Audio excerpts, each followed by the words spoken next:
The state's controversial 2025 transition of the administration of a popular home care program serving nearly 250,000 seniors and New Yorkers with disabilities is now the subject of a Department of Justice lawsuit, with the Trump administration alleging a quote-unquote backroom deal in the shift from hundreds of so-called fiscal intermediaries, middlemen who helped arrange and oversee care, to one main administrator for the Consumer-Directed Personal Assistance Program known as CDPAP. The administration transition previously came under fire for letting some of the program's vulnerable users fall through the cracks, and a subsequent Senate hearing raised additional questions about whether the process of picking a program operator, in this case Public Partnerships LLC, or PPL, was a fait accompli from the start.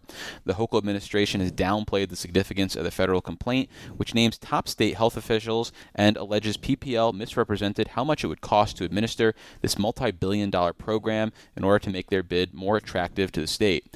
A spokesperson for the State Department of Health has maintained that the lawsuit is a partisan witch hunt, saying, quote, "The fact of the matter is this administration saved CDPAP from a fiscal crisis by removing hundreds of wasteful administrative middlemen." For more on these developments, we're checking in with Bill Hammond, a senior fellow for health policy at the conservative Empire Center for Public Policy and a leading observer and commentator on this long gestating story. Welcome back to the show, Bill. It's a pleasure to be here. So that introduction was a mouthful because this is a complicated issue, and I think I still probably didn't even touch on all of the twists and turns. So before we get into the latest developments, is there any other sort of level setting that you think is important to do before we get into this federal lawsuit? Well, first of all, this is just a huge program. I mean, maybe you mentioned some of this, but it's you zoned out during the introduction. It's one of the biggest programs in Medicaid. The latest estimate we have is $11 billion a year, 200,000 some recipients, even more than that in terms of caregivers who are paid through the program. The 1199, the union right now is trying to organize those workers, and they're saying it's the biggest organizing drive in modern history. So it's just a huge program, and it's been skyrocketing in size for the last decade or so, and that's part of why the governor wanted to do this reorganization, because she thought it would be, or at least that's her explanation, was that she thought it would be a way that the state could get their arms around the program and sort of manage it better and at least stop the growth of it. And there appears to be some evidence that actually did happen, that the growth of it has slowed, if not completely stopped, in light of this transition. Sure. So in the process, I think it's fair to say there's been a lot of smoke around it, a lot of red flags being raised, and I'm curious whether you think this lawsuit, though, highlights any fire, so to speak. Is there anything that this exposes that maybe confirms something that people thought or raises new problems for the administration or PPL? The real crux of this case, and the thing that makes it Medicaid fraud, is the allegation of overbilling. The allegation is that this company agreed to do this work for $68.55 or something like that per member per month. That was going to be their administrative cost. And then everything else that they received from the state or from Medicaid managed care companies was going to go towards patient care. So they were just going to be a pass-through. They were going to get paid $68 and everything else would go to care. And from the beginning, before they even started doing this contract, Medicaid managed care companies were raising an alarm that the rates that they were being charged by this new contractor, PPL, were in excess of what the company needed to pay for care. It looked to them like the company was double charging the state. It was charging it $68 per member per month, and then it was padding its rates to the managed care plans to extract more money and increase its profits and its revenue and everything else.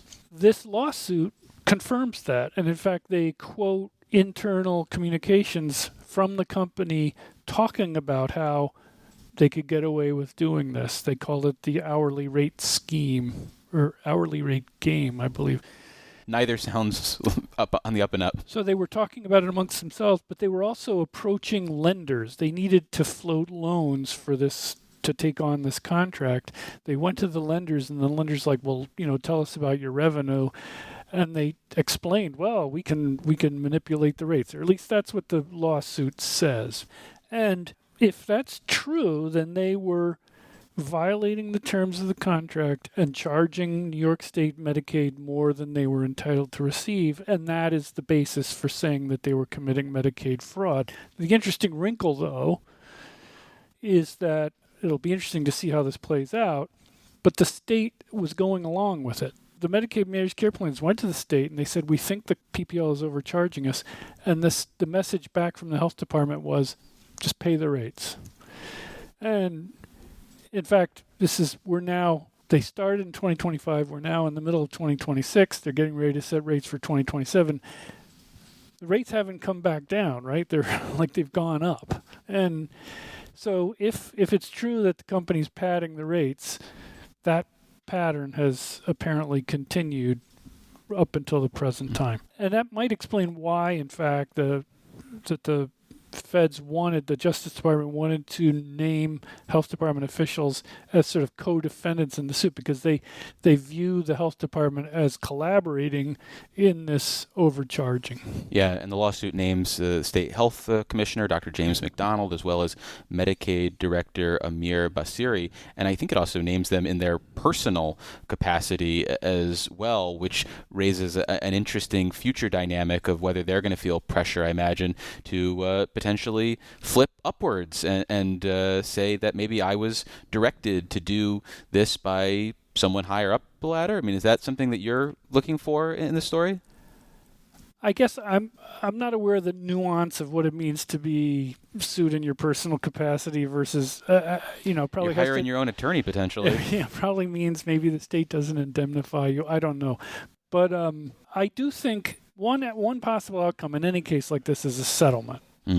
And the Justice Department, the company has to be looking at the situation. The Justice Department has access to their internal emails. It will have access to all their financial records. It's already presented at least the beginnings of a case that you violated the terms of your contract in a way that we're calling Medicaid fraud. You've been overcharging Medicaid. We are, gunning for you in a big way. We have access to all your financial records. Do you really? And also, by the way, it's a civil suit instead of a criminal charge. Lower threshold. Which means they only have to prove the preponderance of evidence is on their side. It just seems like it's a low percentage case for PPL. I mean, maybe they can completely exonerate themselves. They can explain away all those emails and they can say, well, these are why the rates are completely justified. But it seems to me that, first of all, it's going to be very difficult. Right now, they are in negotiations to do a similar contract in, I believe it's Wisconsin. And I saw a news story where Senator Skoufis he headed the hearing you mentioned. He was the co-chair of it. He was quoted in an article saying, you don't want to go near this company. They've been a disaster in New York. I mean, New York had similar warnings when it was considering this company. I think any company like this is going to run into complaints when it does a major contract. Sure. So that doesn't necessarily mean Wisconsin is going to cancel the deal. But when the Justice Department comes in and accuses the company of fraud, and that case is live and pending right now, does Wisconsin really want to, sign a contract with that company? And so I think that applies to everything this company does. It's been formally accused by the federal government of fraud. The federal government has a lot of authority and power. It's going to scare away customers. I just don't think there's any two ways about that. I guess I've heard rumors that PPL is getting ready to try to sell itself. All of this lawsuit is a huge fly in the ointment for everything this company does. It's going to rack up legal bills. So I guess I wouldn't be surprised for them if you see them moving in the direction of a settlement. Well, what about the selection process of PPL? Because there were issues that were highlighted, maybe not in that Senate hearing, but in the aftermath of it, that revealed some of the timelines for communications between state officials and PPL. I mean, do we learn anything new about the bidding process and how we ended up with PPL? Because there was this idea that everything was sort of cooked beforehand so that we get a PPL cake, so to speak, no matter how the process played out. So there were rumors from the very beginning. I think almost anybody who was paying attention to this when it first came up in the spring of 2024 heard the rumors that, and in fact they were printed in the New York Post, they were printed in other news outlets, that the state was thinking about using PPL without competitive bidding. The legislature said, no, we want competitive bidding. Apparently there was a draft language circulated where it would have just been, we the people on behalf of the people of the state of New York, we hereby hire PPL without. So the thing is that despite those rumors, you had some top level official in the governor's office sort of saying, yeah, we're going to hire PPL. Like it was all over the place, but the governor's office and the health department never admitted it. I guess I don't know whether they directly denied it, but they certainly never admitted it. They never tried to explain it. So then the legislature holds a hearing. They call the commissioner of health in, and they say, is it true that you talked to PPL before we authorize this contract and before you open bidding? And he says, no, I have no knowledge of that. And I think Skoufis knew that something was up because Senator Skoufis very carefully questioned both him and the representative of PPL who came to that hearing, Patty Burns. Very carefully said, now let me be clear. I'm saying, were there any conversations? And the answer came back, no, there was no conversations. And at that point, I submitted a Freedom of Information request for emails between the company and the health department or the governor's office in this time period. The emails came back. They absolutely confirm that the company had detailed negotiations with the health department. And after a quick break, we'll continue our conversation with Bill Hammond, a senior fellow at the Empire Center for Public Policy, a conservative think tank based in Albany.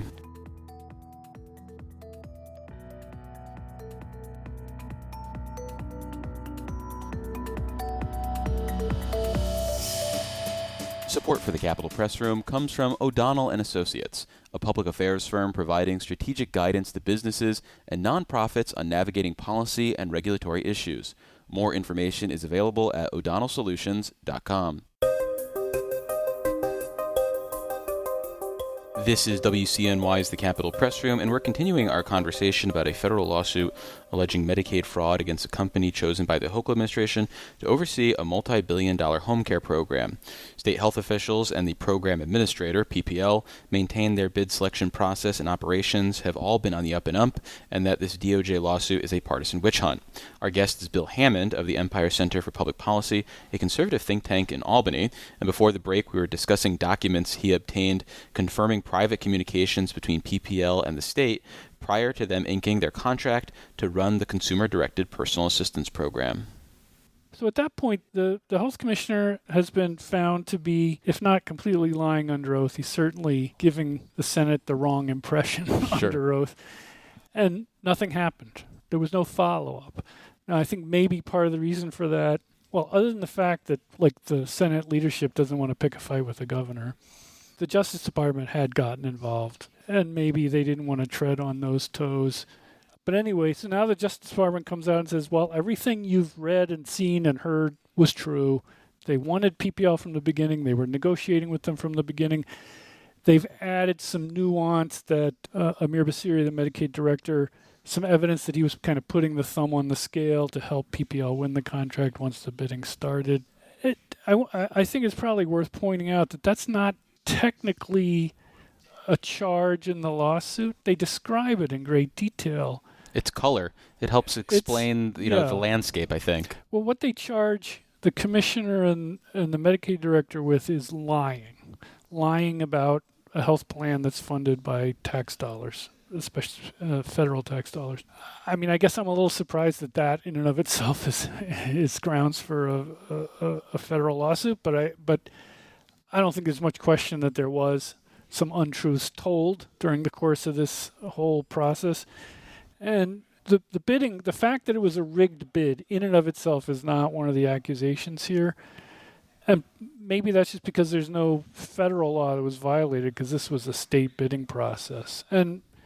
But I mean, the whole, one red flag, going back to the beginning when this was passed as part of the 2024-25 budget, they didn't use the regular bidding process. They created a specific ad hoc bidding process for this contract, meaning it didn't have to follow all the usual procedures, including the lack of contact with bidders in advance, including the controller's review. The controller would have no review of the contract before it was signed. You know, good government types complain about that kind of stuff all the time. This is why they complain about it, because this kind of stuff happens, and it looks terrible in retrospect. So you have, and I'm sorry to date you on this, decades of experience now in and around state government, and I'm curious, does this experience seem like it's out of the norm for how state government operates? Or does this seem like it's par for the course and it's just getting a bigger spotlight now because of partisan interests or other reasons that have led the spotlight to go on to PPL in this contract? So bid rigging is old news. I mean, it's not usually laid out in official documents this way, but there have been allegations of bid rigging, and pretty convincing allegations of bid rigging as long as I've been paying attention. So, but the idea that you would create a specific process, is a sign that maybe there's been enough protective procedures wrapped around the normal bidding process that the powers that be don't want to use that process anymore. So they've kind of regulated themselves out of, like, they use it for routine contracts, but they don't want to use it for a big deal contract like this. Sure, they wanted a certain outcome potentially, or they wanted to do things a certain way, make it easier.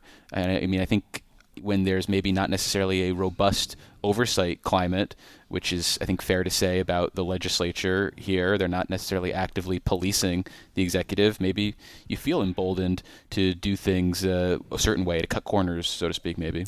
Part of what's interesting here is that the legislature, the rank and file legislators, hated this deal from the beginning. They didn't want CDPAP consolidated at all. They all had fiscal intermediaries in their district who were going to be put out of business. Yeah.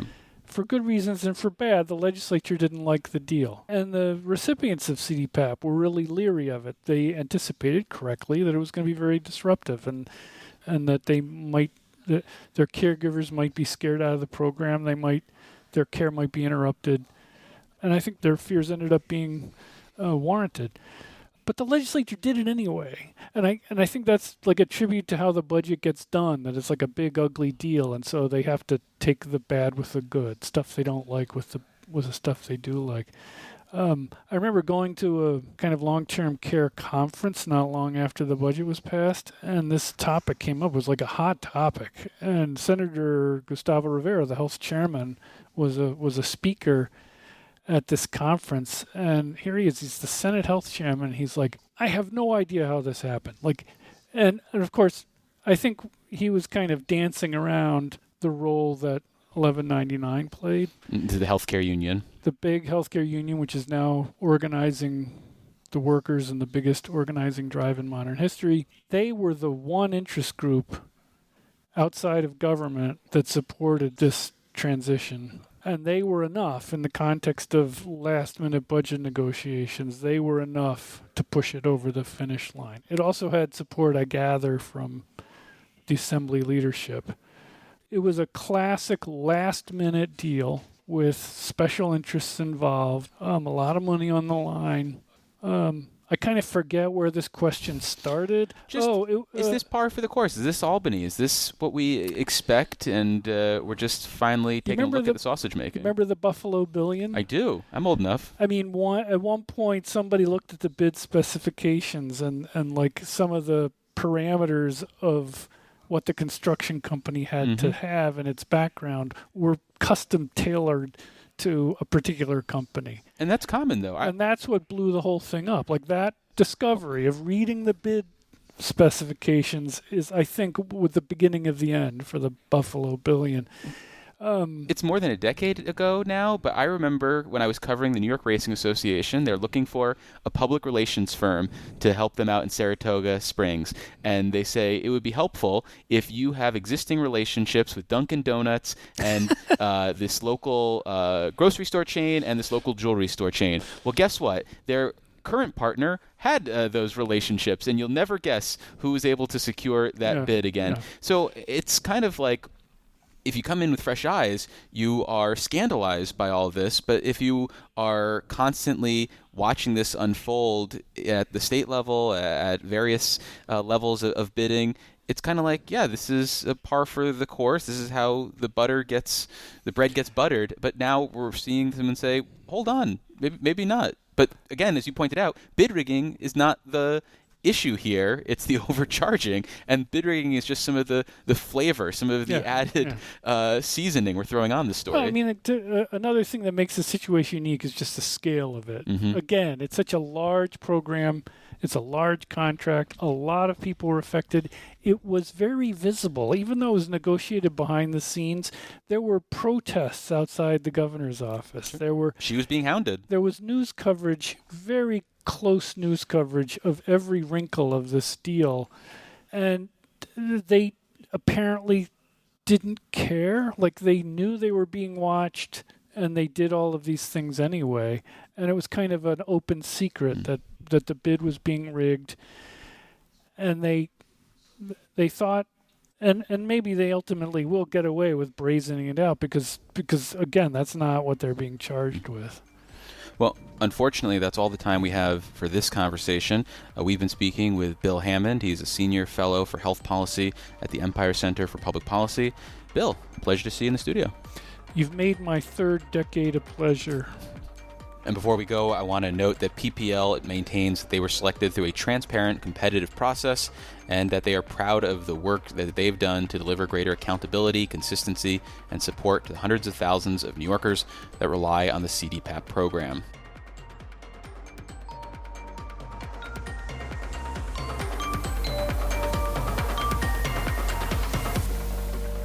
Support for the Capitol Press Room is provided by New York State United Teachers, a statewide union of nearly 700,000 professionals in education and healthcare.